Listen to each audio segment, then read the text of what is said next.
Donc, bonsoir à tous, pour ceux qu'on n'a pas vu. Donc, la deuxième partie de cette soirée est consacrée sur GCP et on va vous présenter comment construire un Data Lake Manager sur GCP. Alors, voilà. Alors, pour nous présenter, donc Nicolas Dechandon, Cloud Data Engineer chez Xebia depuis maintenant 2 ans. Jean-Baptiste Claramonte, donc moi je suis plutôt développeur back et je fais du cloud depuis 2 ans, 1 an de AWS et je fais du Google Cloud depuis 1 an avec ces deux personnes là sur le même projet. Yvan Beauvais, je sais pas, enfin je fais plein de choses aussi, voilà. Et voilà, on travaille sur le même projet. Alors, pour vous introduire comment on est amené à travailler sur un Data Lake GCP, on travaillait chez un client qui avait un data lake on-premise, donc une stack Cloudera classique avec un cluster HDFS, des fichiers, des traitements Spark et la totale. Et ils ont voulu migrer, donc cette année, ils ont voulu migrer l'intégralité de cette stack sur GCP. Donc on a complètement migré durant l'année 2018 et on a appris à utiliser les produits pour construire un data lake, pour exposer les données, amener les données, tout ce dont on a besoin dans GCP pour avoir des nouveaux use cases en 2019 et maintenant. Voilà à peu près comment on en a amené à travailler sur GCP. Et pour vous introduire un peu la présentation, finalement, on va suivre ce cheminement qu'on a eu tout au long de cette migration et on va essayer de répondre à des questions que nous-mêmes nous sommes posées. Donc la première question qu'on s'est posée, c'est comment je stocke mes données dans GCP. Donc c'est un peu, on retrouve évidemment, ça rappelle la présentation qu'on a eue auparavant. Ensuite, on a comment je les intègre de même, comment je les exploite cette fois-ci, comment je vais pouvoir faire des traitements, comment je vais pouvoir les visualiser, comment j'orchestre ces traitements que j'ai eus, et enfin, comment je maîtrise mon data lake. Donc voilà le parcours qu'on va suivre tout au long de cette présentation. Donc c'est parti, comment je stocke mes données? Première question à laquelle on va répondre. Globalement, on identifie au sens large 2 types de données, ce qu'on appelle les données structurées, qui sont plutôt du modèle CSV ou des JSON, ou en tout cas des modèles plutôt vraiment fixes. Et on a des modèles non structurés, ou enfin en tout cas tout le reste de données. Et face à ça, en fait, on a 2 services qui sont identifiés chez GCP. On a BigQuery, qui permet de stocker des données segmentées, enfin des tableaux, des lignes, des JSON, et des données non structurées, on a Cloud Storage, donc par exemple pour les images, des fichiers binaires, du parquet, tout le reste finalement on peut le mettre dans Cloud Storage. Alors, qu'est-ce que c'est Cloud Storage? Première question, Cloud Storage, pour ceux qui connaissent AWS, c'est S3, c'est pareil. C'est réparti dans des buckets, c'est comme ça qu'on appelle chez GCP. Les fichiers sont vus comme des objets immutables, et en fait, la vision S3 nous permet d'abstraire en fait la technologie de stockage qu'il y a derrière. Globalement, on n'a pas un file system, on a un ID qui pointe, c'est lié, vers un objet. Les fichiers donc, sont identifiés par un ID, les objets sont immutables, c'est-à-dire qu'on supprime l'objet et on le recrée si on veut le modifier. On n'a pas de limite sur la taille ni sur le format. La capacité de stockage est assez impressionnante, sans limite, et c'est extrêmement rapide parce que, par exemple, on l'utilise pour faire du cache sur des sites internet. Comment on interagit avec Cloud Storage? Finalement, on a un CLI qui est plutôt connu, qui s'appelle JSUtils. On a une API REST et gRPC, et on a tous les clients du marché, enfin des clients dans tous les langages mainstream, donc C#, Java et ainsi de suite. Au quotidien, on a l'impression d'interagir avec un système de fichiers. Donc, pour vous montrer, je vous ai extrait quelques lignes de commande et on les retrouve celles qu'on a finalement sur un système de fichiers. Et on pose, typiquement, c'est un exemple, des fichiers CSV ou des JSON, L ou ce qu'on veut. Sur l'interface, cette fois-ci, donc voilà, ça ressemble à ça chez GCP. Donc, on retrouve cette notion de bucket qui est ici, avec des dossiers qui sont purement informatif, c'est-à-dire qu'on va avoir le chemin des dossiers, mais c'est quand même un objet finalement qui contient toute la métadata de répertoire d'arborescence. Voilà. Je vais laisser Jean-Baptiste sur la partie BigQuery. Merci. D'abord, je voulais vous poser une question. Qui a déjà utilisé GCP dans la salle? Ok. Et AWS, ouais. C'est à peu près, ouais. Donc il y a plus d'AWS. Ok. Et vous l'utilisez GCP dans un projet ou c'est à titre perso pour vous former, pour regarder un peu, pour avoir une idée? Projet, levez la main. Ok, donc c'est plutôt connaissance personnelle. Donc BigQuery, je pense qu'en fait vous connaissez, vous avez sans doute dû en entendre déjà parler parce que c'est un service qui existe chez Google depuis assez longtemps. On va faire un rapide tour de ce que ça fait, surtout pour l'instant sur la partie stockage. Donc en fait, BigQuery permet de scaler à l'infini quasiment, hein, à plusieurs terras, des centaines de terras, même pétas. C'est un requêtage avec une syntaxe type SQL. Et un des avantages, c'est qu'en fait, on paye en fait, on va payer pour le stockage, mais c'est quasiment infime. Et c'est seulement pour les données qu'on va requêter qu'on va vraiment réellement payer, sachant que c'est assez peu cher. Donc en fait, on paye à l'utilisation, c'est l'avantage. Comment on interagit, en tout cas pour charger les datas? Donc on a une ligne de commande aussi, qui s'appelle BigQ. On a une API REST. Et on a tous les clients classiques du marché. Au quotidien, en fait, on a du coup l'impression d'interagir avec une base de données. Et globalement, en fait, on va se servir très souvent de GCS, qu'on a vu juste avant, pour charger des données dans BigQuery. Et typiquement, en utilisant BigQ, on va utiliser load, qui permet de charger les données dans BigQuery. Alors, ici, on a un exemple de la console qui nous permet de requêter les datas qui sont stockées dans BigQuery. Donc, à chaque fois qu'on va faire une requête, on voit qu'on peut avoir une petite info qui nous dit combien de gigas, on ne voit pas très bien là. Ça dit qu'on va requêter 3,41 gigas pour démarrer cette requête. Donc une fois qu'on a stocké les datas, on se pose la question de comment on les intègre. Donc on a vu déjà un petit peu avec BigQuery, mais on va encore le voir un peu plus en détail. Donc comment je les intègre? Donc on a trois outils. On a BigQuery, donc ça va être un peu la target, et on a Cloud PubSub et Cloud Dataflow. Alors Cloud PubSub, c'est la solution de messagerie, message asynchrone de GCP. Qui est un service managé, serverless et scalable. On a en fait l'avantage, c'est que c'est many to many, c'est ce qu'on a voulu afficher avec ce schéma. Donc c'est-à-dire que vous pouvez avoir plusieurs sources d'entrée et plusieurs sources de sortie. Donc les messages sont. Alors un truc important à savoir, c'est que les messages sont livrés en at least one. C'est-à-dire que vous allez recevoir des messages et vous n'êtes pas sûr que vous allez peut-être les recevoir deux fois. Donc le consommateur doit se protéger contre ça en sachant qu'il va peut-être recevoir des doublons. Donc ça, c'est un truc important. Stockage et consommation des données. Alors, il y a un truc qui est important, c'est que quand on utilise un topic PubSub, on va recevoir des messages. Et puis, on va vouloir avoir des clients qui vont recevoir les messages. Et donc, ce qu'il faut, c'est avoir une souscription. Et ça, c'est évidemment important parce que si vous n'avez pas de souscription, les messages sont perdus. Donc, par défaut, vous allez créer une souscription. Par exemple, ici, on a une souscription 1 qui va recevoir une copie des messages qui viennent de votre topic PubSub. Et puis, vous allez donc consommer vos messages sur la souscription 1. Vous allez vouloir, en fait, sur un autre client, recevoir aussi ces messages. Et donc, vous allez créer une souscription 2 qui va recevoir une copie de tous les messages.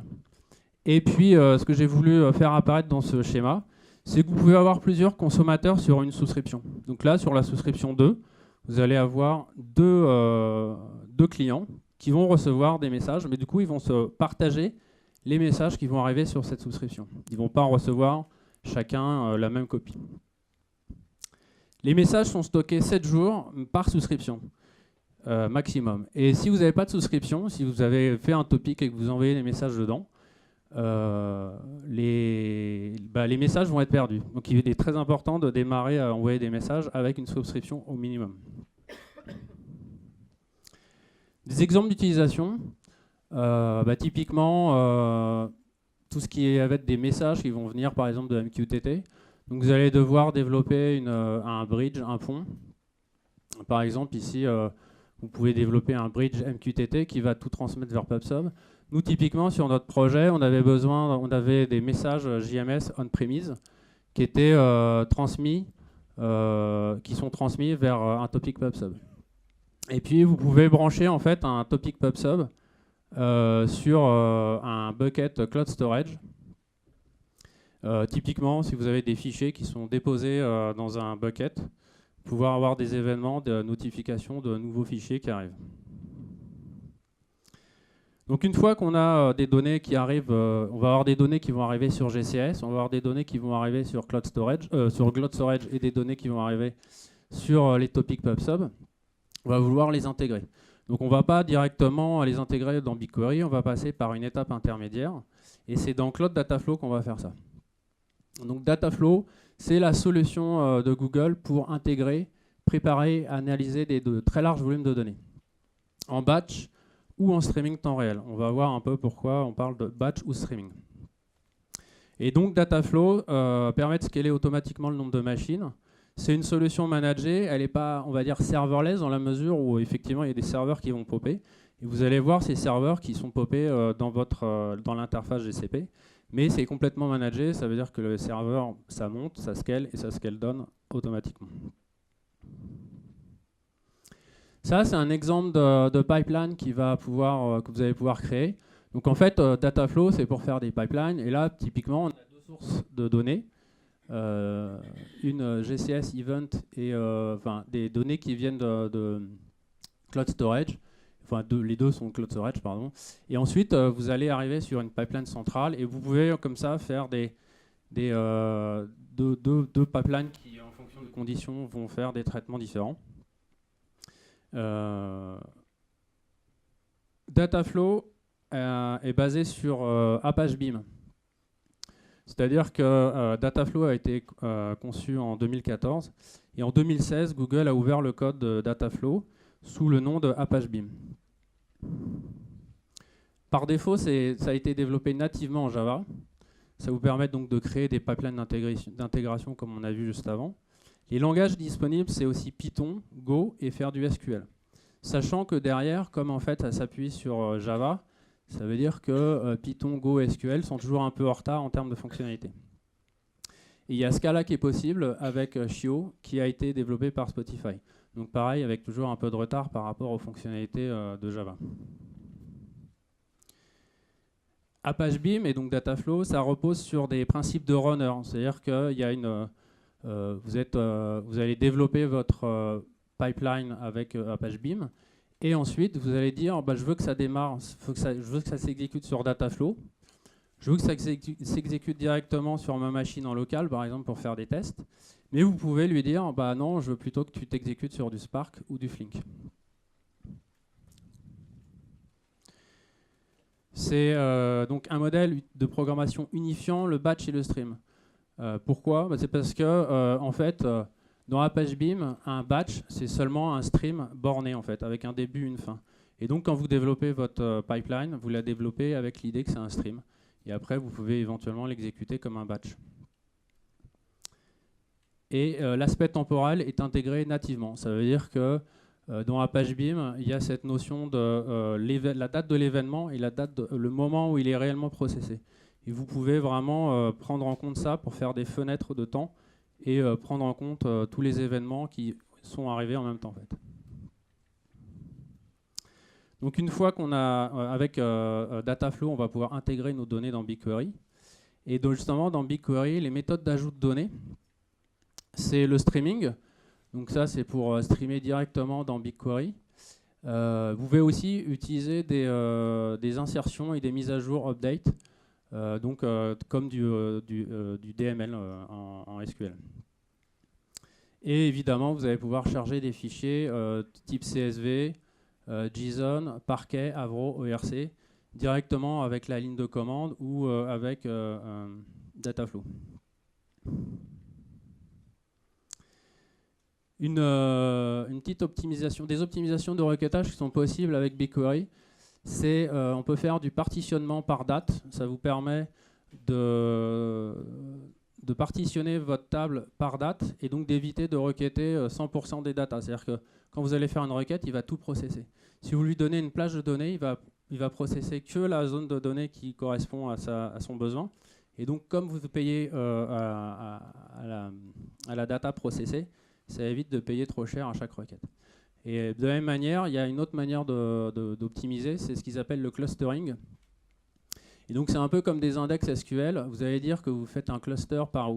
Là ici, on est dans un cas d'une page vue sur Wikipédia. On peut faire un clustering sur la langue wiki et le titre de la page. Et du coup, quand vous allez requêter que sur les zones qui correspondent au wiki et au titre que vous requêtez, que vous recherchez. Ça permet d'optimiser le coût de vos requêtes.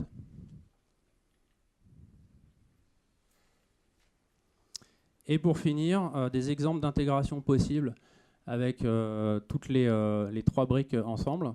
Donc vous pouvez par exemple utiliser Kafka, qui va envoyer directement ces données dans Dataflow, qui peut le faire aussi les transmettre dans PubSub. Dans Dataflow, il y a un connecteur qui permet de se pencher directement sur un Kafka. Vous pouvez avoir du stream de données qui va donc aller dans PubSub pour pouvoir scaler et l'injecter dans Dataflow. Ou alors, vous pouvez avoir des copies de fichiers en utilisant GSUtil, par exemple, qui va déposer des nouveaux fichiers dans Cloud Storage. Vous allez récupérer les notifications de nouveaux fichiers dans PubSub. Et du coup, ça arrive dans Dataflow. Et typiquement, Dataflow va ensuite aller chercher les datas dans Cloud Storage. Et donc tout ça, Dataflow, c'est vraiment le cœur pour aller ensuite intégrer vos données dans BigQuery. Voilà. Non, j'ai pas besoin de ça. J'en veux pas, merci. Donc moi, maintenant, je vais vous parler de comment on exploite ces données. Donc on sait où les stocker, on les a intégrées. Elles sont disponibles, mais comment on va pouvoir les utiliser derrière. Donc, généralement, dans le monde de la donnée, en fait, on veut visualiser, explorer, calculer, et les outils qu'on veut utiliser avec ça, c'est donc il y a SQL, qui est un peu le standard, un petit peu ancien. On a Spark, qui est plus pour des utilisateurs avancés, et on veut aussi pouvoir faire du notebook, utiliser des librairies Python, et on a aussi parfois des systèmes existants qui ont besoin d'aller lire la donnée. Donc là, en fait, dans la manière dont je voulais parler de ça, en fait, pour moi, il y a 3 grandes catégories finalement d'exploiter cette donnée dans Google Cloud. La première, c'est je reste dans le monde BigQuery. La deuxième, c'est j'ai mes données dans BigQuery, mais je vais déléguer finalement le calcul à un autre service dans le cloud, enfin dans Google Cloud. Et le troisième, c'est j'ai mes données dans BigQuery et je veux finalement faire mes calculs dans un service externe qui n'est pas dans Google Cloud. Donc je vais parler d'abord de la première catégorie, c'est BigQuery pour l'exploration et le calcul. En fait, BigQuery, ça a quand même un gros avantage, c'est que le langage de base, c'est du SQL standard. Donc ça veut dire que pour un certain nombre de profils, pour aller explorer, visualiser les données, ça va permettre de faire pas mal de choses. Ensuite, ça vient avec des fonctionnalités supplémentaires qui sont par exemple la possibilité de dire j'exécute une requête, je sauvegarde le résultat dans une table, et en fait ça va être très rapide puisque finalement on va rester dans le monde BigQuery, on va rester dans la zone, dans le réseau Google qui est très rapide. Du coup, sauvegarder les résultats dans une nouvelle table pour pouvoir travailler dedans, en fait ça va être très efficace. Ensuite, on peut copier des tables, c'est-à-dire qu'une table existante sur laquelle j'ai envie de faire des modifications dessus, en fait je peux la copier. Copier une table dans BigQuery, c'est quasiment instantané. C'est-à-dire que même une table de plusieurs, d'un Tera par exemple, on va la copier et ce sera très rapide. Donc ça donne des possibilités supplémentaires. Typiquement, je vais me donner accès en lecture seule aux sources de données aux utilisateurs. Ils ne pourront pas aller modifier ces tables-là. Elles sont modifiées par les fichiers qu'on leur envoie. Par contre, eux, s'ils veulent travailler sur cette table-là, en fait, ils peuvent la copier chez eux et faire des choses avec dessus. Et faire des choses avec, ça peut passer par faire des modifications. Et donc, en fait, dans BigQuery, on a les DML queries. Donc, on peut aller faire des create, des updates ou des merges. Ça, c'est un très gros avantage par rapport à d'autres systèmes d'attaque, comme par exemple dans Hadoop, où c'est toujours un problème, en fait, de modifier la donnée. Alors que là, en fait, dans BigQuery, on peut le faire. Par contre, modifier la donnée, c'est un service qui est soumis à quota. C'est pas une base de données SQL. On peut pas s'amuser à faire des requêtes de modification, de création, et on peut pas avoir des modifications concurrentes sur la même table. Ça ne fonctionnera pas. Donc il faut pas l'utiliser comme ça non plus. Et ensuite, plus récemment, il y a une API BigQuery ML qui est sortie avec la possibilité de créer quelques modèles de machine learning. Donc il n'y a pas beaucoup d'algo encore disponibles, mais ça va probablement s'étoffer. Mais il y a un langage de requête qui permet de faire ça aussi dans BigQuery. Donc classiquement, les utilisateurs, comment ils vont faire? Ils vont soit utiliser la Web UI de BigQuery pour aller faire des requêtes directement, donc ça permet de visualiser les données, ou on peut utiliser l'outil en ligne de commande. Mais il y a aussi une API Et cette API, en fait, on va lui envoyer du SQL aussi. Donc, on va pouvoir soit plugger d'autres services Google qui vont permettre de faire de la visualisation. Donc, ça, soit Cloud Data Lab, qui est la version managée de Notebook de Google. C'est-à-dire qu'on va pouvoir avoir un notebook et aller voir les données qui sont dans BigQuery en faisant du SQL. Ou on peut plugger un service de reporting comme Google Data Studio ou pour faire en fait du reporting sur des données qui sont dans BigQuery. Et je crois que assez récemment, il y a un connecteur aussi pour Worksheet, enfin le service Worksheet de Google Sheet. Ouais. Donc voilà, et cette API aussi offre des possibilités supplémentaires, c'est qu'on peut finalement développer sa propre application custom qui dialogue en SQL, ou on peut plugger une application qui a l'habitude de dialoguer en SQL. Il y a des drivers JDBC ou DBC qui existent. Bien sûr, c'est pas une base de données SQL, mais ça peut permettre de quand même d'utiliser des applications qui savent dialoguer avec le SQL. Typiquement, nous sur notre projet, ils utilisent MicroStrategy et on a branché un MicroStrategy dessus, ils peuvent faire des reportings dessus. Donc BigQuery pour l'exploration et le calcul, ça a des avantages. En fait, scalabilité infinie en théorie, on se soucie pas finalement de savoir si j'ai des machines disponibles ou pas. On lance une requête, même si elle processe des téra ou des pétaoctets de données, ça va marcher. Donc ça va aussi avec la rapidité et la fiabilité. Au niveau de la sécurité et des permissions, en fait c'est simplifié. On donne accès à des tables qui sont dans des projets, donc c'est donner un accès dans un projet dans GCP. Et donc on va pouvoir finement donner des accès avec des rôles aux utilisateurs. On a une facturation à l'usage, donc c'est quand même assez intéressant. C'est-à-dire que si c'est une table qu'on ne requête pas, elle va nous coûter quasiment rien. Par contre, l'inconvénient, c'est que en fait, on n'a que SQL pour manipuler les données. Et finalement, on est limité que par les fonctionnalités de BigQuery. Et dans le monde data, on a peut-être envie de faire autre chose parfois avec cette donnée. Donc c'est là qu'arrive justement cette partie-là, c'est du coup les data scientists, comment ils font? Parce que finalement, si on leur donne que du SQL pour processer ces données dans BigQuery, en fait, ils vont pas être forcément contents. Eux, ils veulent faire du Spark ou ils veulent faire du Python sur ces données, donc on va pas leur donner que BigQuery. Donc c'est là qu'arrive la partie calcul avec un autre service managé. Donc je vais vous donner un exemple avec Spark. Comment ça va se passer finalement quand on a les données dans BigQuery?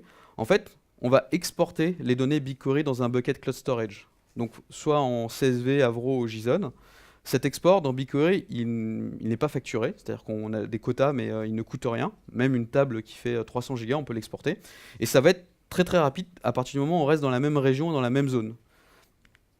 Ensuite, on va pouvoir lancer un job Spark. Donc là, en gros, c'est le Cloud Data Proc, c'est le Spark Manager de Google. Donc on va démarrer un cluster Spark, processer les données qui sont dans Cloud Storage. Ensuite, on va les recopier dans Cloud Storage. Et après, on va appeler le service d'import de BigQuery qui est capable d'importer à partir de CSV, Avro, JSON ou Parquet. Pareil, ce service d'import, il n'est pas facturé, enfin il ne coûte rien, il a juste des quotas. Et en fait, il est très rapide à partir du moment où on reste dans la même zone région. Et en fait, il faut bien comprendre que ces exports-imports, ça n'a pas un coût forcément en durée de job, parce qu'à l'échelle d'un job Spark, c'est pas si long que ça. En gros, pour vous donner un exemple, exporter une table de 300 Go dans Cloud Storage, c'est autour de 1 minute. Donc à l'échelle de l'exécution d'un job Spark, c'est pas forcément si important. Et là, dans cet exemple, on utilise Cloud Data Proc. Donc Cloud Data Proc, le cluster manager, en fait, c'est un cluster en fait qui vient de base avec la possibilité de lire dans Cloud Storage. Donc ça, c'est normal en fait. Du coup, Cloud Storage remplace d'une certaine manière HDFS. On a la possibilité de upscaler ou downscaler le cluster quasiment en temps réel. Et en fait, la force de ce cluster, en fait, c'est que finalement, il démarre en 2 minutes en fait. Donc en fait, à partir du moment où on a ces temps de démarrage, on n'a plus besoin de laisser démarrer un cluster. On ne s'embête pas à l'échelle d'un job, on va créer un cluster pour un job, on va le dimensionner juste à la taille dont j'ai besoin pour le job et on supprimera le cluster après. On n'a plus besoin de démarrer un cluster Hadoop en permanence. Donc, calcul dans un autre service cloud, en fait. Du coup, les avantages, en fait, on bénéficie de toutes les fonctionnalités qu'on peut avoir sur le provider cloud, donc Spark, bibliothèque Python, TensorFlow, etc. On va créer des ressources de calcul au besoin. Donc je crée un cluster Spark juste pour un calcul et je supprime les ressources derrière. Ça va rester rapide à partir du moment où on reste dans la même zone région. Par contre, ça nécessite l'import-export des données et donc en fait de l'orchestration supplémentaire finalement. On va devoir faire plein de tâches différentes. Et on va devoir dimensionner soi-même les ressources. C'est plus serverless comme BigQuery où en fait on exécute une requête et on se dit pas il faut que je mette 10 machines ou 20 machines. Là il faut quand même dire combien de machines on va créer dans mon cluster. Maintenant le dernier point c'est calcul dans un service externe. En fait ce point c'est quelque chose qui n'est pas forcément une piste à envisager. C'est plus une piste qu'on va faire si on n'a pas le choix parce qu'on a un système existant. parce que en fait, on va l'utiliser, mais ça vient avec des inconvénients. On va devoir exporter et importer les données. Par contre, on ne sera pas dans le réseau Google. Donc là, ce sera plus long et ce sera facturé, puisque quand on sort des données de chez Google, en fait, ils facturent le réseau pour télécharger les données. Et voilà, c'est ce que je dis dans ce point-là. Donc voilà, donc pour finir sur l'exploitation de la donnée en général, donc il faut choisir le bon outil en fonction du besoin. Donc BigQuery si SQL suffit, un autre service managé pour les autres, et un service externe si on n'a vraiment pas le choix. Ensuite, il faut faire attention finalement à bien se trouver dans la même zone région. En fait, quand on va créer des ressources, de faire attention à quelle région et quelle zone je crée, puisque finalement tout ce que je vous ai dit au niveau rapidité, en fait, c'est plus du tout vrai à partir du moment où on change de région. Si je copie une table BigQuery d'une région à une autre, on n'aura pas la même vitesse. Ensuite, il faut abuser de l'import et l'export BigQuery. Ça ne coûte rien, c'est rapide. Donc il ne faut pas hésiter à l'utiliser pour après retravailler les données et pour les mettre dans des formats différents. Et pour l'import-export, il faut privilégier plutôt des formats comme Avro Parquet. C'est plus petit. Il y a le schéma qui est fourni à l'intérieur avec l'inférence automatique dans BigQuery. Donc, privilégiez plutôt ces formats-là. Dernière chose, en fait, il faut créer des ressources de calcul au besoin. Il ne faut pas laisser finalement un cluster Hadoop démarrer tout le temps, même s'il est managé. Créons un cluster Hadoop juste parce qu'on a un besoin d'un job et on le supprime après. Donc, c'est tout pour l'exploitation de la donnée. Maintenant, je vais passer sur comment j'orchestre les traitements. Puisque finalement, là, on a vu qu'avec ce côté exploiter les données, on a des problématiques finalement d'orchestration, comment on va faire avec ça. Donc le besoin d'orchestration, il est simple, j'ai plein de tâches que je sais faire maintenant, je sais charger des données dans BigQuery, je sais exporter des tables, mais en fait moi ce que j'ai envie de faire finalement c'est d'avoir ce type de résultat-là, c'est-à-dire j'enchaîne toutes mes tâches, soit basées sur un fichier qui arrive, par exemple, sur un événement, soit plutôt quelque chose que je vais faire périodiquement. Et je vais vouloir créer ce type de choses avec les services que j'ai à ma disposition. Donc qu'est-ce qu'on va utiliser finalement dans Google Cloud pour faire ce genre de choses? Donc premier service qu'on peut utiliser, c'est Cloud Function. Donc Cloud Function, c'est l'équivalent lambda AWS, mais pas forcément avec toutes les fonctionnalités de lambda. On a 3 langages à disposition, donc Node.js, Python et Go. Donc c'est simple, on va écrire finalement un code qui fait un traitement ou qui va appeler une API. Ce code, il va être déclenché sur 3 types de triggers, soit un appel HTTP, soit un événement qui arrive dans Cloud PubSub, soit un changement de fichier qui arrive dans Cloud Storage. Donc quand le trigger est déclenché, on exécute le code et on peut appeler une API derrière. Voilà. L'avantage de Cloud Function, en fait, c'est serverless. C'est-à-dire, c'est l'équivalent lambda, on exécute un code, on ne se soucie pas c'est très simple à mettre en place, donc c'est simple à utiliser. On a JavaScript, Python ou Go, donc on a l'embarras du choix pour faire des choses. On facture à l'appel. Par contre, la mémoire et le temps de calcul est limité. Donc on ne peut pas l'utiliser pour lancer un job, par exemple, qui va prendre du temps et vérifier que le job continue. Et deuxième chose, on ne peut pas déclencher une lambda sur un événement. En fait, on ne peut pas utiliser les lambdas si on a envie de réagir sur des événements qui se trouvent dans des projets différents dans Google Cloud. Il y a cette limitation aujourd'hui. Donc, qu'est-ce qu'on peut utiliser d'autre? On a le service Cloud Dataflow. Donc, je ne vais pas vous réexpliquer ce qu'est Dataflow. En fait, on peut finalement utiliser Cloud Dataflow pour faire de l'orchestration. Vu qu'on peut écrire une pipeline en Java ou dans un autre langage, et en fait, cette pipeline va faire cet ensemble de traitements. Donc, les avantages de Cloud Dataflow pour orchestrer toutes mes tâches, en fait, c'est très simple pour consommer ou pour produire des événements. Ça se plug directement sur PubSub. On peut suivre les différentes étapes du workflow de traitement, c'est-à-dire qu'on a vraiment un visuel, on peut voir par où on passe chaque étape. On peut vraiment développer des logiques complexes, puisque finalement on a Java à notre disposition, donc on a toutes les librairies Java disponibles. Et donc on peut développer une vraie application qui va dialoguer avec toutes les API Google Cloud basées sur des événements. Par contre, en fait, la logique d'orchestration, elle est entièrement à coder. Finalement, c'est pas forcément fait nativement pour ça, donc il faut coder les choses. Et c'est fait pour faire des choses sur événement. Donc, si on a envie de scheduler des choses tous les mois, par exemple, va falloir utiliser autre chose. Donc, le dernier service maintenant qu'on va utiliser pour les autres besoins, finalement, c'est Cloud Composer. Donc, Cloud Composer, c'est quoi? C'est un Airflow Manager. Donc Airflow, c'est un orchestrateur assez connu dans le monde de la data. Donc comment ça se passe? vous avez des tâches. Une tâche représente un opérateur Airflow. Il y a de nombreux opérateurs qui sont fournis pour Google Cloud. Donc, par exemple, vous allez avoir un opérateur qui permet de créer un cluster Dataproc, un opérateur qui permet de faire un import BigQuery, un opérateur qui permet de faire un export BigQuery. Donc, il y a des opérateurs pour plein de choses, plein de tâches qu'on a envie de faire dans GCP. Et ensuite, cet ensemble de tâches, on va les écrire en fait finalement dans un DAG, donc un Direct Acyclic Graph. Et en fait, donc ça va regrouper toutes ces tâches et va dire en fait dans quel ordre elles vont s'exécuter et comment elles vont s'enchaîner en fait. Donc chaque DAG est schedulé, on va dire que ça se lance tous les jours, tous les mois où je veux le lancer manuellement. On a une gestion des permissions qui est intégrée directement dans Cloud Composer, c'est-à-dire qu'on peut vraiment avoir un Cloud Composer qui s'occupe d'aller orchestrer des jobs dans plein de projets différents dans GCP. On va s'authentifier, on va pouvoir lui passer finalement des comptes de service qui va lui permettre d'avoir accès à ces projets-là. Donc le DAG, on va l'écrire en Python, donc c'est le langage qui est utilisé. C'est-à-dire que cet enchaînement d'opérateurs, on va l'écrire en Python. Et ça va ressembler à ça finalement. Donc on va écrire un DAG, on va lui donner une date de début, une scheduler intervalle, donc tous les mois, tous les jours, où je vais lui passer un cron. Et puis après, je vais lui donner un certain nombre de tâches sous forme d'opérateurs. Donc là, dans cet exemple, je lui dis, crée-moi un cluster Spark, exécute-moi une requête BigQuery, lance-moi un job Spark, supprime-moi le cluster Spark. Donc voilà, donc je vais pouvoir écrire mon DAG comme ça, et je vais pouvoir publier plusieurs DAG dans mon Airflow qui vont s'occuper de faire toutes ces choses-là. Et Airflow, un gros avantage aussi, c'est que ça vient avec une Web UI, donc je vais pouvoir visualiser en fait le DAG que j'ai écrit. Donc ça, c'est typiquement un imprime écran de Airflow d'un DAG qui a été écrit en Python. Donc je lui ai donné un enchaînement de tâches et je lui ai demandé d'exécuter toutes ces tâches les unes à la suite des autres. On va pouvoir suivre l'état d'avancement sur chaque tâche, relancer des tâches et voir même l'exécution qui s'est produite dans le passé. Donc Cloud Composer pour l'orchestration, en fait c'est très simple en fait pour faire des tâches planifiées finalement. Même si il n'y a pas un workflow compliqué, il y a un scheduler qui permet de générer des choses avec les mêmes fonctionnalités qu'un cron.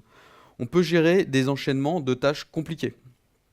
On a une Web UI qui nous permet de faire du suivi des tâches, enfin des différentes tâches.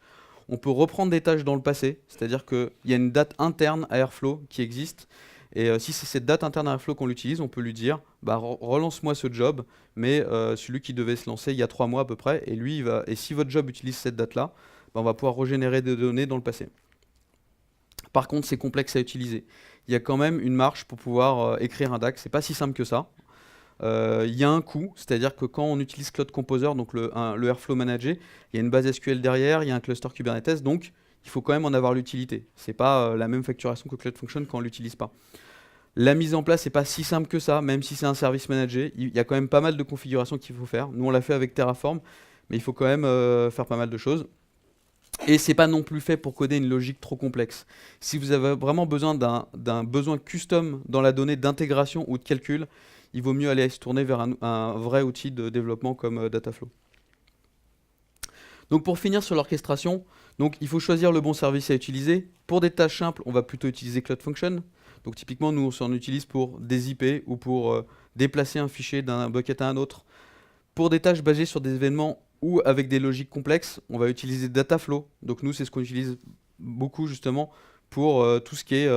on a des tables qui ont été mises à jour, on reçoit les événements, on a envie de réagir sur les événements de cette tâche-là pour produire des nouveaux événements.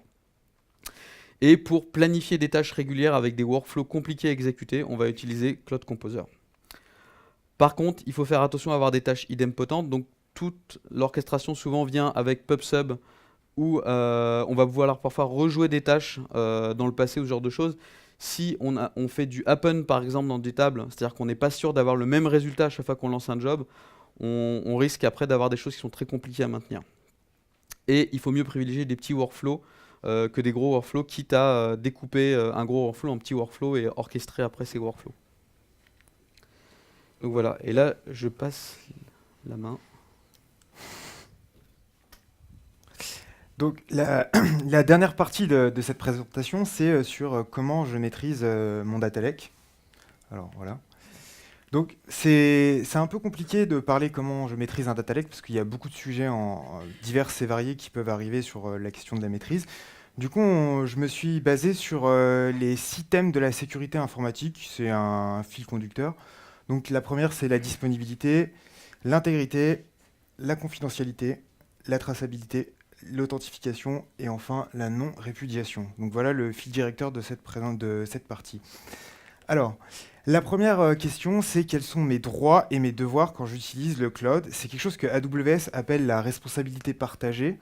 Donc globalement, c'est quand AWS est responsable du service qu'il met à disposition, de toute l'infrastructure qu'il y a derrière, mais le client est responsable du fonctionnement du service. Donc comment il l'utilise, la façon dont il l'utilise. Donc ça, c'est quelque chose qui est fourni dans la documentation AWS, donc c'est pas vraiment lié à GCP, mais l'idée est la même. C'est-à-dire que si j'utilise un service, il faut que je sois conscient auparavant que je vais devoir le maîtriser et le manager et l'administrer. Et ça change complètement selon le modèle qu'on choisit dans le cloud. Donc je vais pas vous réexpliquer un peu, c'est plutôt simple. Quand on est sur du on-premise, en fait, on maîtrise toute la stack. Quand on est sur du IaaS, donc plutôt infrastructure as a service, donc la virtual machine, on doit maîtriser cette partie-là, donc jusqu'à l'OS. Quand on passe sur du PaaS, donc par exemple chez App Engine, chez Google Cloud, on doit maîtriser cette partie-là. Et quand on est sur du SaaS, comme BigQuery ou Office 365, on doit maîtriser cette fois-ci que ça. Donc c'est assez important de choisir ces services. Et pour nous, on a toujours choisi des services dans ces catégories-là et on n'a jamais voulu aller ici. Ou en tout cas, on essaye de ne pas y aller. Donc la disponibilité dans un cas de service SaaS, elle change complètement. La première chose, c'est la capacité à facturer. Globalement, c'est une question qui revient souvent quand on fait du cloud. Les ressources scale, mais la facturation scale aussi. Donc il faut la suivre et il faut être capable de facturer. Par exemple, une carte de crédit, ça peut expirer.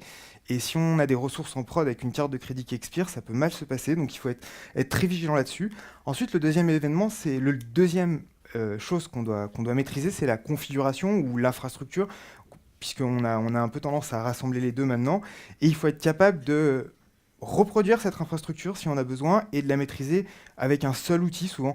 C'est là où arrive la théorie de infra as code avec des outils comme Terraform ou Deployment Manager. Donc toute notre stack est entièrement déployée avec Terraform ou quelquefois du Deployment Manager. L'idée, c'est qu'on décrit toute la configuration des services, comment on les utilise, qui a accès, qui fait quoi. Rapide retour d'utilisation, Terraform gère l'organisation, les dossiers, les projets, l'IAM, 80% des ressources dans Google Cloud. Deployment Manager, c'est pas tout à fait la même vision, c'est le produit de Google. C'est plus lié sur un projet. On va pas pouvoir gérer toute l'infrastructure, tous les dossiers et tout ça.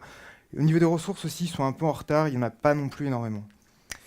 La disponibilité dans le cas du PaaS, donc cette fois-ci une application comme Dataflow, App Engine. Donc là, c'est assez différent. Donc il faut aussi avoir de l'infra as code, mais déployer finalement des jobs, on ne va pas le faire avec Terraform, on va le faire avec d'autres outils. Mais la disponibilité, elle va surtout venir dans le code qu'on va écrire. Donc il faut écrire des applications résilientes, robustes, qui sont capables de scaler, parce que souvent, derrière les machines qu'on va utiliser, elles vont scaler à 15, 20, 30 machines. Du coup, il ne faut pas de rest condition, il ne faut pas de choses qui peuvent bloquer le scaling. Il faut que ça soit aussi robuste, donc des circuits breakers, des retries. Si par exemple il y a des API qui ne répondent pas, il faut être capable de relancer, retenter, gérer les erreurs, gérer les exceptions. Et enfin, le monitoring, c'est à pas négliger si on veut avoir une vision un peu DevOps, donc c'est-à-dire gérer finalement sa production, son exploitation. Il faut aussi mettre des alertes sur tous les services, sur tout ce qu'on déploie. Et il faut aussi le mettre en as code, donc dans du Terraform, du Deployment Manager, savoir la vision qu'on a exactement. Donc chez GCP, c'est Stackdriver avec des sous-services, donc logging, qui collectent tous les logs, sur lesquels on peut créer des custom métriques, ou qui sont des compteurs, qu'on peut ensuite envoyer dans le monitoring, qui permet d'en générer des alertes par mail, par Slack ou n'importe quel autre canal.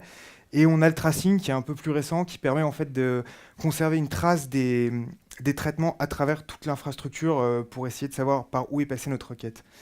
Donc voilà, tous les services sont de base, mais il faut penser à les configurer, les mettre en place, et s'il faut, brancher d'autres services dessus, comme par exemple Grafana, c'est ce qu'on fait.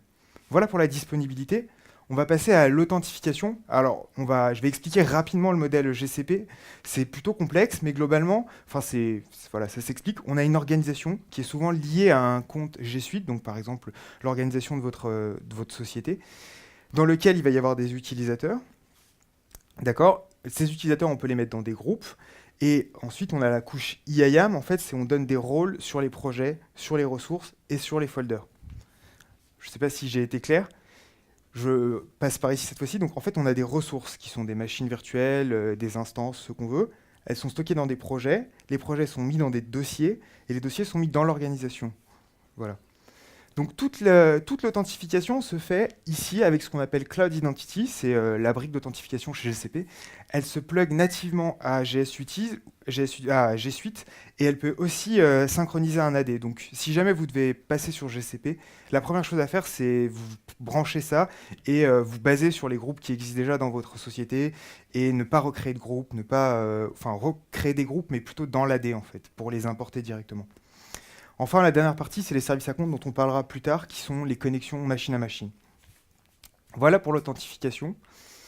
La confidentialité... Ah, pardon, qu'est-ce que j'avais marqué? Attention, on en parlera plus tard. La confidentialité. Alors, comment gère la confidentialité comment est gérée la confidentialité sur les services? Donc, globalement, sur tous les services qu'on utilise, GCP nous assure le chiffrement des échanges, donc c'est un chiffrement A13, donc en HTTPS, et ensuite le chiffrement de tous les supports. Donc tous les disques sur lesquels de la donnée est stockée, normalement, elle est chiffrée nativement avec des clés que GCP assure la rotation de ces clés. Nous, pour notre part, la protection au niveau de la confidentialité, elle va être principalement sur les rôles qu'on va donner à nos collaborateurs, à nos collègues, sur l'infrastructure. Est-ce qu'il peut lire ces données? Est-ce qu'il peut écrire ces données? Est-ce qu'il peut modifier? Donc, on revient à cette histoire d'organisation. Globalement, on va avoir des rôles qu'on va donner à des personnes ou à des groupes, et on peut les donner, ces rôles, sur des projets, des ressources, des folders, des organisations. Donc, par exemple, on peut le mettre organisation administrateur, ou project organisateur, ou administrateur d'une ressource. C'est très important de prendre en compte qu'il y ait un héritage des dépendances. Et globalement, quelqu'un qui est administrateur de l'organisation, en fait, il a le contrôle sur l'intégralité des projets, des folders, des projets et des ressources. Donc, vous ne pouvez rien lui cacher. Des données sensibles, par exemple, qui seraient dans un bucket restricted, il pourrait y avoir accès. C'est important cette notion de le savoir. Voilà pour la confidentialité, ce que GCP, ce qu'on gère. Enfin, le point intégrité. Alors, l'intégrité, on va plutôt se concentrer sur les données. Donc, pour notre part, l'intégrité, on a fait en sorte...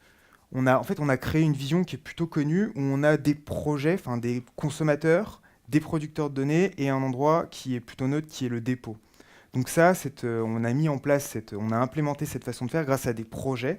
Donc on a plein de projets où il y a des projets qui sont producteurs de données, et là on va utiliser toutes nos Dataproc composers, les outils pour produire de la donnée. On a un dépôt de données, donc des projets qui sont plutôt la base de données, où on stocke cette fois-ci les données et il ne faut pas les supprimer. Et enfin, on a un dernier groupe d'ensemble qui sont des projets plutôt utilisateurs, où là, les gens en fait, sont administrateurs de ce projet-là, mais ils ont le droit en lecture sur le dépôt de données. Du coup, ils peuvent utiliser tous les services qu'ils veulent, on n'a pas besoin de savoir ce qu'ils font, comment ils font ou quoi que ce soit, et ils peuvent venir lire les données. Première chose, notre vision. Ensuite, les règles qu'on a essayé de s'imposer tout au long de cette montée du data lake. La première, c'est qu'on conserve toutes nos sources de données. Alors, à la base, c'était pour pouvoir migrer facilement de provider. Là, c'est plus par question de sécurité. Toutes nos tables sont processées par un seul, ce qu'on appelle engine entre nous, mais un seul moteur, finalement, un seul traitement. Donc, on ne fait pas des modifications par deux moteurs sur une même table. Toutes nos opérations sont idempotentes, ça c'est très important. C'est-à-dire que si on rejoue la même opération, c'est ce qu'on disait tout à l'heure, par exemple, on ne fait pas de add sur les tables, on se l'interdit. On ne fait pas de...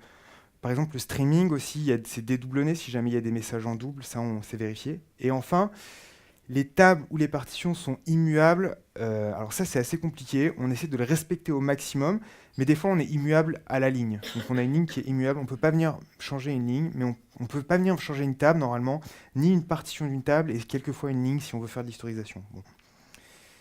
Voilà pour l'intégrité. Ensuite, la traçabilité. Donc, on a essayé de suivre les préconisations GDPR, RGPD, qui dit qu'il faut garder un registre de traitement. Donc, en fait, ça, c'est plutôt simple. À chaque fois qu'on va faire un traitement, donc on arrive, les fichiers qui arrivent, qui stockent, on a un traitement, on les expose dans BigQuery. En fait, le moteur de traitement va loguer ce qu'il a fait dans un topic, et ensuite, nous, on conserve tous ces traitements pour créer ce qu'on appelle le registre de traitement, et ça nous permet aussi de superviser si les tables sont mises à jour ou non. Au niveau du lineage aussi, on a essayé de pouvoir le reconstruire, donc c'est-à-dire connaître l'origine de nos données. Donc on a deux techniques qui se chevauchent. La première, c'est qu'on va mettre des labels sur nos tables avec donc, le moteur qui a traité, le type d'update et enfin les sources. Donc par exemple là, c'est des tables d'autres tables qui sont utilisées en source. Et du coup, on sait que ces deux tables sont utilisées en source de l'autre table. Et la dernière chose qu'on fait, c'est qu'à la fin de chaque ligne, on va ajouter un load date time qui correspond à l'heure à laquelle elle a été chargée. Donc en combinant les sources de données plus l'heure, on est capable de retrouver le traitement, le job et savoir exactement ce qui s'est passé. Voilà comment on assure la traçabilité. Le dernier point, c'est la non-répudiation. Alors, ce qui veut dire, en fait, c'est de prouver l'origine et le destinataire des données. Donc, c'est-à-dire que quelqu'un qui nous envoie des données, être sûr que c'est bien lui, et à l'inverse, que lui est bien sûr qu'il nous a envoyé les données. Enfin, donc, c'est une question assez large. Globalement, ça se gère avec les services à compte, parce que c'est plutôt des communications machine-to-machine dans ce cas-là. Et donc un service à compte, c'est une connexion machine qu'on crée, et ensuite on crée ce qu'on appelle des clés JSON, donc qui ont ce format-là, où il y a dedans un certificat, le nom, et ensuite on donne des droits à ce service, à ce compte machine. Attention aux clés, là aussi c'est une grosse problématique. Essayez d'avoir un compte, un correspondant, et d'avoir une seule clé à chaque fois, et d'assurer votre rotation. Parce que si jamais vous sortez des clés et que vous n'assurez pas de rotation, si quelqu'un récupère la clé, en fait, il a accès aux données sans problème. Si vous générez plusieurs clés pour un même compte, c'est pareil, vous n'avez aucun contrôle sur quelle clé utiliser, comment. Et à partir du moment où vous sortez une clé de Google Cloud, en fait, elle est valable 10 ans, et du coup, si vous n'assurez pas de rotation automatique, elle peut être mal utilisée un jour. Voilà pour la partie sécurité, les points dont on a essayé de faire attention. Donc, pour rappeler un peu tout ce qu'on a fait, donc on a vu comment on intégrait nos données avec BigQuery, comment on stockait nos données avec BigQuery et Cloud Storage, comment on les intègre, donc Dataflow, BigQuery, PubSub, comment on les exploite, BigQuery, et enfin, on a vu comment on orchestre les traitements et comment on maîtrise le data lake. Donc voilà, vous êtes maintenant opérationnel pour monter votre propre data lake sur le cloud, sur GCP de préférence.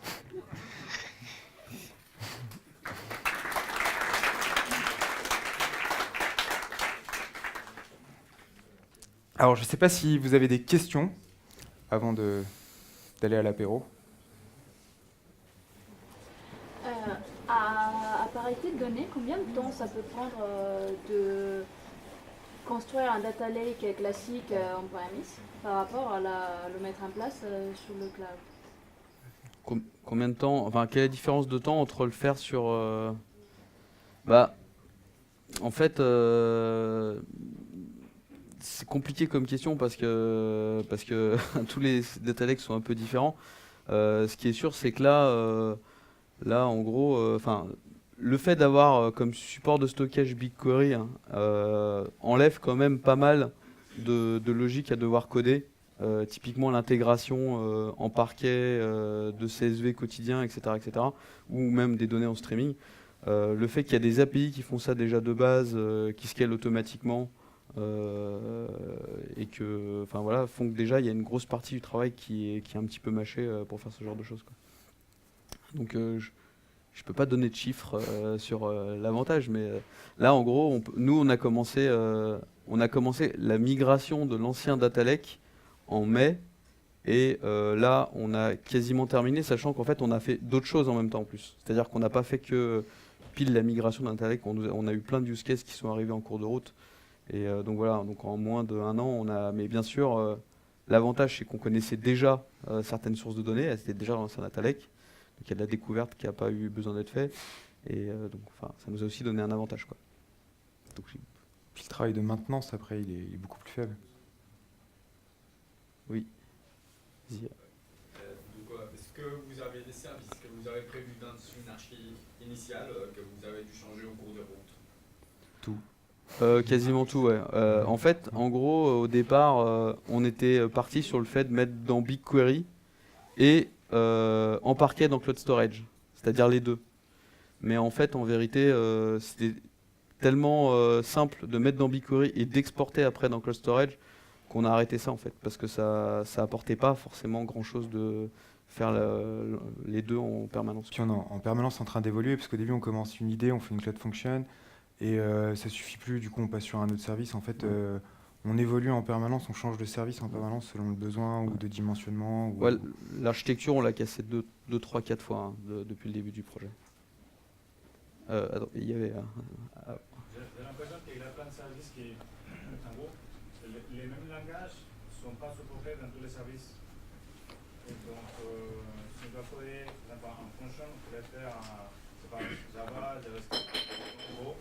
Et il y a d'autres services qui ne supportent pas les mêmes langages. Et puis, vous choisissez, vous faites comment pour choisir un langage qui soit plus ou moins traverse sur tout l'ensemble des produits. Je pense que ça change pas mal dans le cloud, on prend le langage du service et enfin, en fait, si on a le choix, on va prendre celui qu'on préfère ou celui qui nous paraît le plus adapté, mais sinon on prend le langage du service et on va pas aussi loin dans les fonctionnalités. Puis, en vérité, on ne s'est pas trop posé cette question parce que Dataflow, nativement, il était en Java. Et à l'époque, il n'y avait que Java et Python. Donc on a choisi Java. Ensuite, Cloud Function, quand on a commencé, il n'y avait que JavaScript disponible. Donc on a fait JavaScript.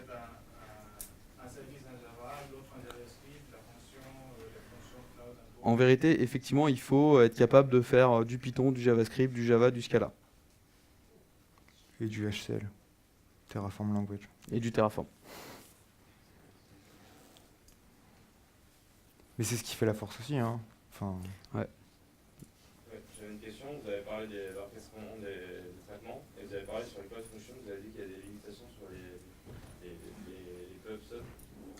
Ouais, en fait, nous, comme on a séparé dans des projets différents, la plupart des traitements, on a une problématique où souvent on a des topics pub-sub qu'on va créer dans un projet, et on va vouloir écouter les événements qui sont sur ce topic pub-sub. Et en fait, Cloud Function ne peut pas écouter des événements qui sont un topic pub-sub qui sont dans un autre projet que son projet d'exécution. Alors je ne sais pas si ça va changer, mais c'est une limitation qui fait que parfois on a fait du dataflow, quoi. Puis il n'y a que 9 minutes d'exécution sur une Cloud Function et la mémoire c'est 256. Non, tu peux mettre plus en mémoire. Ouais. 2 gigas.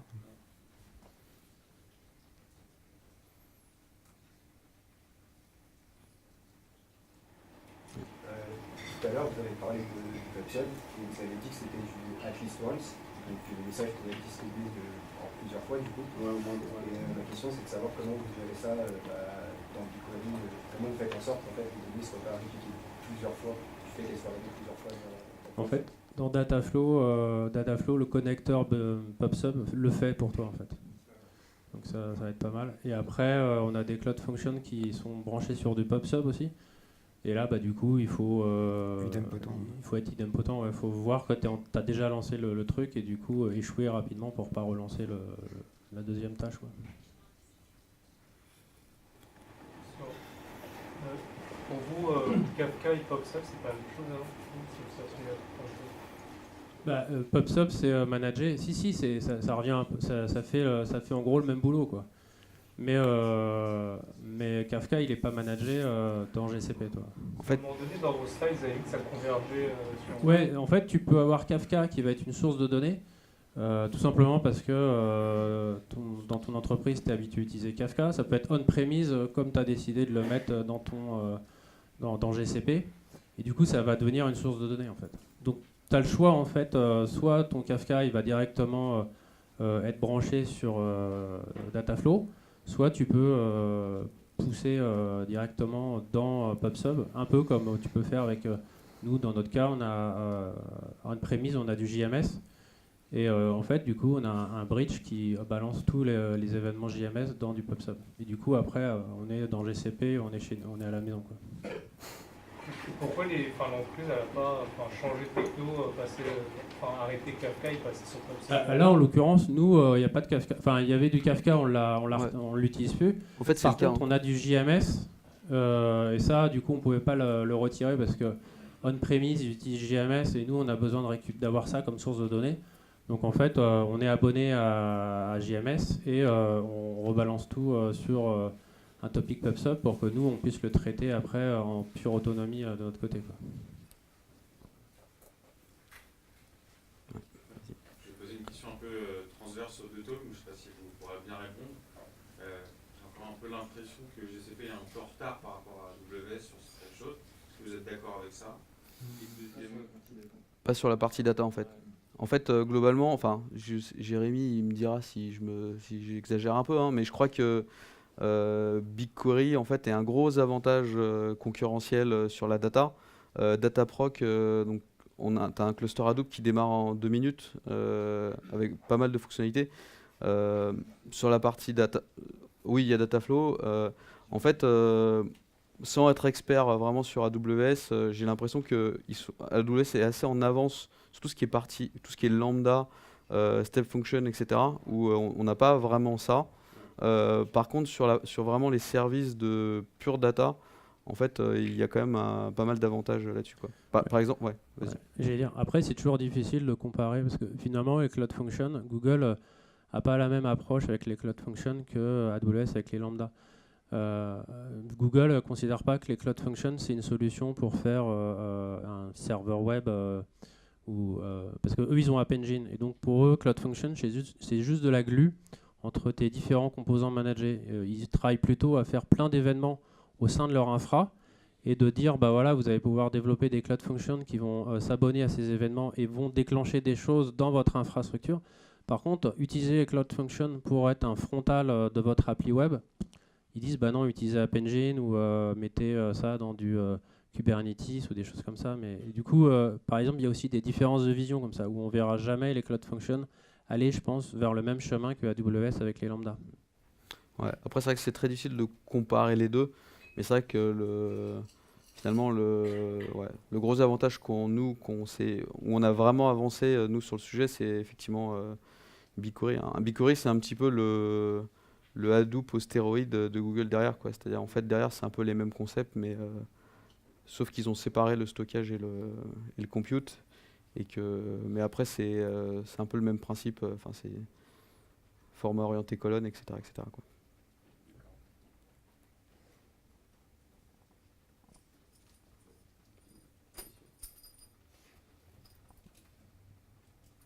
Fini. Bon, de toute façon, on est dispo après, pendant qu'on mange.